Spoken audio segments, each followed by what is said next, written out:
আসসালামু আলাইকুম রহমতুল্লাহ। আমরা কক্সবাজার হাসিমায় কামের মাদ্রাসা থেকে এসেছি। আমাদের প্রজেক্টটা হলো একটা military grade multifunctional rescue robot. আমাদের এটা যে কোনো উদ্ধার উদ্ধার কাজে ব্যবহার করার জন্য তৈরি করা হয়েছে। যে কোনো উদ্ধার দুর্ঘটনাস্থলে যেখানে মানুষ পৌঁছাতে পারে না, সেক্ষেত্রে এই রোবটটি আমাদের সহযোগিতা করবে।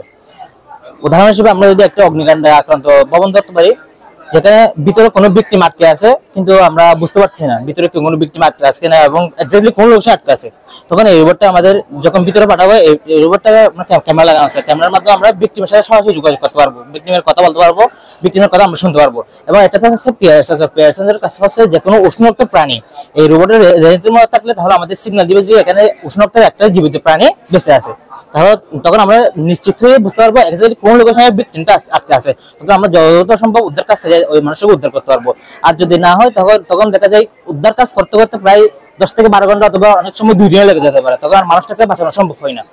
সেক্ষেত্রে আমাদের এই রোবটটি কাজ লাগবে।